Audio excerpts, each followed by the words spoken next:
بسم اللہ الرحمن الرحیم۔ السلام علیکم۔ نجران مکہ معظمہ سے یمن کی طرف 7 منزل پر حجاز اور یمن کے درمیان ایک چھوٹی سی ریاست تھی جو سارے عرب میں عیسائیت کا سب سے بڑا مرکز تھی۔ اس ریاست میں 73 بستیاں شامل تھیں جن میں سے 1,20,000 قابل جنگ مرد نکل سکتے تھے۔ نجران کا علاقہ نہایت سرسبز و شاداب تھا اور اس کے باشندے عیسائی عرب تھے جو صنعت و حرفت اور تجارت کی بدولت بڑے خوشحال تھے۔ یہاں عیسائیوں کا ایک عظیم الشان گرجا تھا جو کعبہ نجران کے نام سے مشہور تھا۔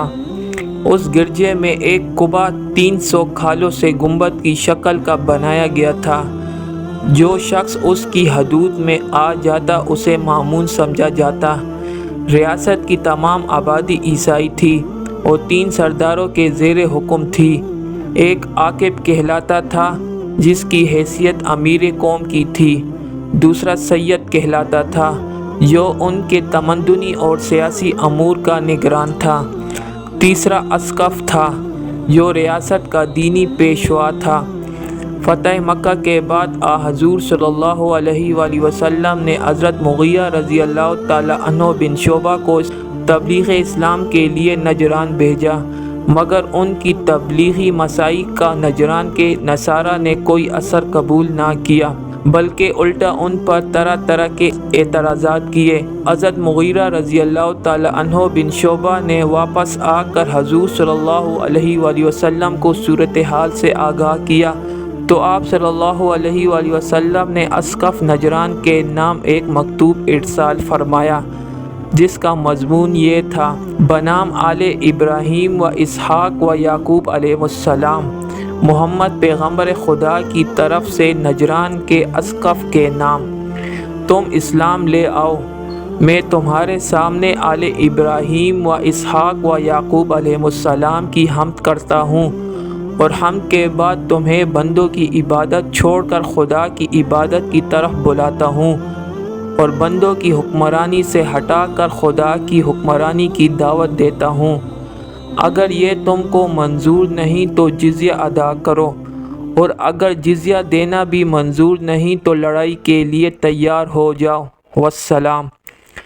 اس نامہ مبارکہ کے موصول ہونے پر اہل نجران نے 9 ہجری میں 60 آدمیوں پر مشتمل اپنا ایک وفد مدینہ منورہ بھیجا۔ اس وفد میں اسقف، سید اور عاقب سمیت نجران کے بڑے بڑے معززین اور شرفائے شامل تھے۔ ان لوگوں کے لیے مسجد نبوی کے صحن میں خیمے لگا دیے گئے اور انہوں نے وہیں قیام کیا۔ یہ لوگ غالباً اتوار کے دن مدینہ منورہ پہنچے تھے جو ان کا یوم عبادت تھا۔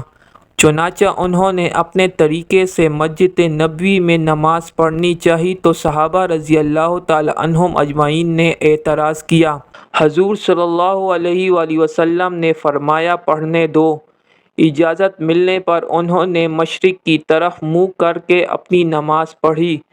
انہوں نے خاصی مدت مدینہ منورہ میں قیام کیا۔ اس دوران میں حضور صلی اللہ علیہ وآلہ وسلم ان کو برابر حق کی طرف بلاتے رہے اور ان کے طرح طرح کے سوالات کا جواب وحی کی روح سے دیتے رہے، لیکن ان لوگوں کی زبان پر ایک ہی رٹ تھی: میں نہ مانوں۔ مفسرین نے لکھا ہے کہ سورہ آل عمران کی ابتدائی 80 آیتیں وفد نجران کے قیام مدینہ کے دوران ہی میں نازل ہوئی۔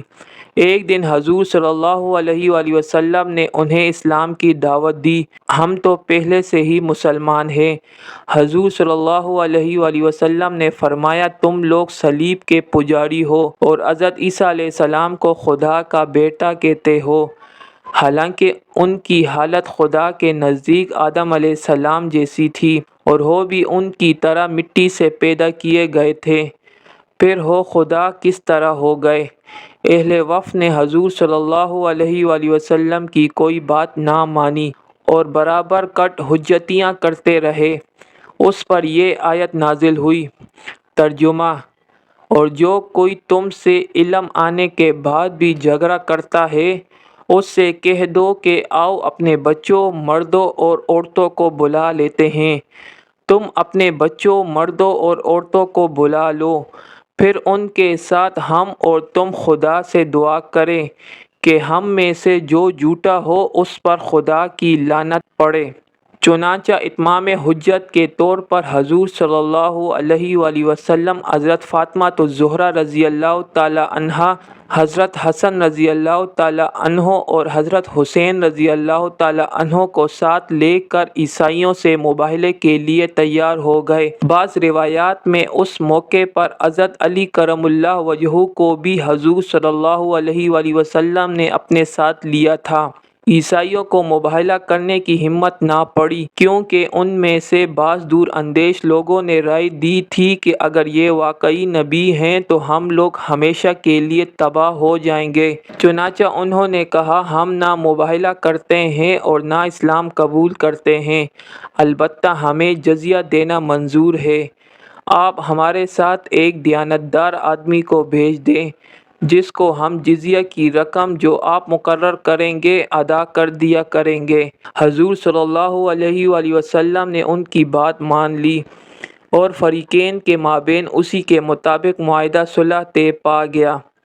جب یہ وفد رخصت ہونے لگا تو حضور صلی اللہ علیہ وآلہ وسلم نے حضرت ابو عبیدہ رضی اللہ تعالی عنہ بن جراح کو جزیہ کی وصولی کے لیے اس کے ساتھ بھیج دیا اور فرمایا، یہ ہماری امت کے امین ہیں۔ بعض روایتوں میں ہے کہ نجران سے یکے بعد دیگر دو وفد حضور صلی اللہ علیہ وآلہ وسلم کی خدمت میں حاضر ہوئے تھے۔ پہلے وفد کے ساتھ بحث کے دوران میں آیت مباہلہ نازل ہوئی تھی۔ ان لوگوں نے مباہلہ نہ کیا اور جزیہ دینا قبول کر کے واپس چلے گئے۔ اس وفد کے بعد دوسرا وفد جو 7 آدمیوں پر مشتمل تھا مدینہ منورہ آیا اور وہ بھی حضور صلی اللہ علیہ وآلہ وسلم سے فرمان امن لے کر واپس گیا۔